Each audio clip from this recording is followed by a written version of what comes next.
देखिए, किसान आंदोलन तो सही दिशा की तरफ है, लेकिन कुछ सरकार के नुमाइंदे हैं जो इसको बदनाम करने की कोशिश कर रहे हैं, लेकिन बदनाम इस बार होगा नहीं, क्योंकि जहां बुजुर्गों का आशीर्वाद होता है तो वहाँ गड़बड़ नहीं होती।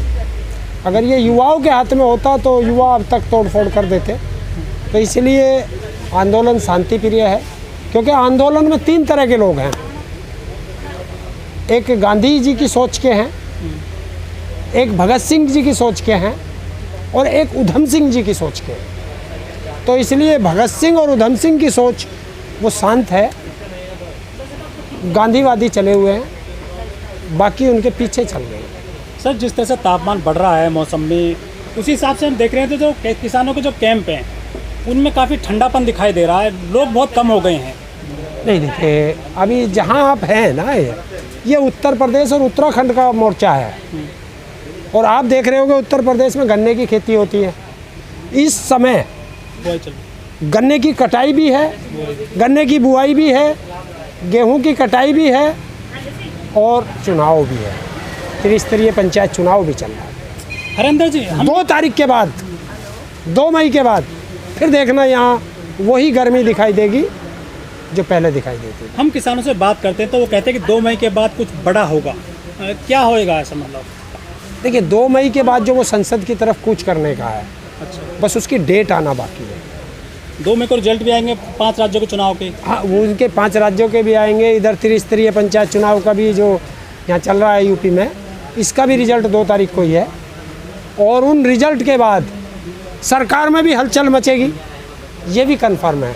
यदि बीजेपी बंगाल में और असम में जीत जाती है तो इस आंदोलन पे क्या असर पड़ेगा आपकी नज़र में? आंदोलन पे कोई असर नहीं पड़ता। देखिए, सरकारों का काम है जीतना हारना, आंदोलन का काम है आंदोलन करना। हम लोगों का इससे कोई फ़र्क नहीं पड़ता, हम लोगों पे कौन जीत रहा है कौन हार रहा है। लेकिन कुछ लोग कहते हैं कि यदि बीजेपी जीत जाती है पश्चिम बंगाल में और असम में तो इस पर बड़ा एक्शन किया जाएगा इस किसान आंदोलन पर सरकार द्वारा। नहीं, इस पे एक्शन तो तब भी होना। वो हारेगी तो गुस्से में करेगी, जीतेगी तो खुशी में करेगी। किस तरह का एक्शन देखते हैं आप? वो एक्शन कोरोना का डर, लॉकडाउन का। लेकिन किसान तो कहते हैं कि हम कोरोना से डरते ही नहीं। हाँ, नहीं, फिर अरे हम कहाँ डर रहे हैं? देखिए, कोरोना, कुछ भी करोना, कोरोना का जो अर्थ है कोरोना रहा। कोरोना अभी 1.25 साल का हुआ, तो 1.25 साल का कोरोना कहाँ जाएगा? स्कूल इन्होंने बंद कर दिए, कॉलेज भी बंद कर दिए। हाँ, वही स्कूल एक ही बात है। तो पढ़ने ही तो जाएगा सबसे पहले, तो स्कूल बंद। अभी वो 18 साल का हुआ नहीं, तो वो ना तो आंदोलन में आ सकता, ना वो इनकी रैलियों में जा सकता, तो वहाँ तो कोरोना जाता नहीं। दूसरी चीज़, अभी वो नाबालिग है तो वो शराब भी नहीं पीता, इसलिए ठेके खुल रहे। ठेके खुलेंगे, स्कूल बंद होंगे, देश अनपढ़ बनेगा। ये इनकी नीति। लेकिन मोदी जी परीक्षा पे परिचर्चा कर देते हैं, कहते हैं कि सबसे पहले कठिन सवालों को करिए आप। कठिन सवाल कैसे करेंगे बच्चे जब वो स्कूल ही नहीं खुल रहे हैं? तो तभी तो तुम्हें अनपढ़ बनाना है। देखिए, हम भी पढ़े, देश के लोग भी पढ़े, और आज देश में IAS PCS भी हैं, IPS भी हैं।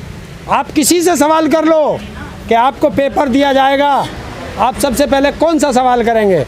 तो हमारे जो गुरु थे, अध्यापक थे, शिक्षक थे, वो भी यही हमें शिक्षा देते थे कि बेटा, जो सवाल तुम्हें सबसे ज़्यादा आता है, आसान है, आप उसे सबसे पहले करें, उससे कम वाले को दूसरी नंबर पे लाएं, और जो सबसे कठिन है उसको सबसे बाद में करना।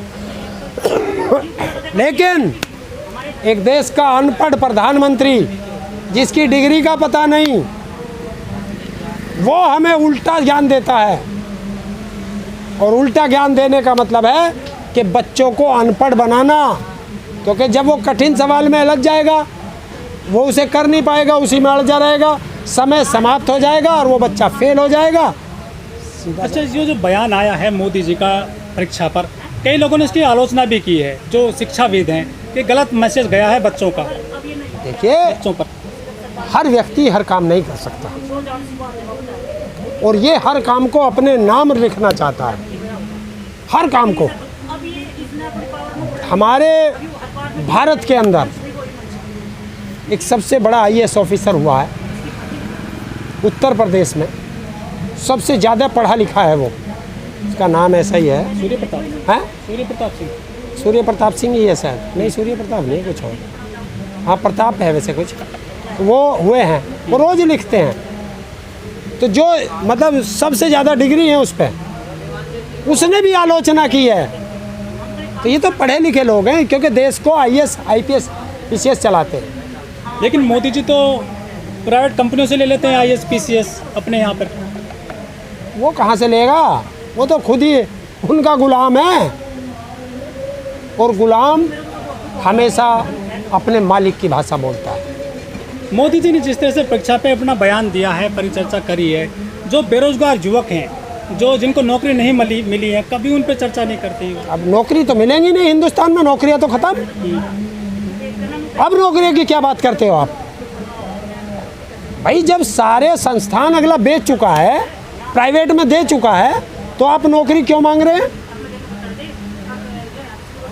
देखिए, स्वर्गीय चौधरी चरण सिंह, भारत के पूर्व प्रधानमंत्री जी, कह के गए थे,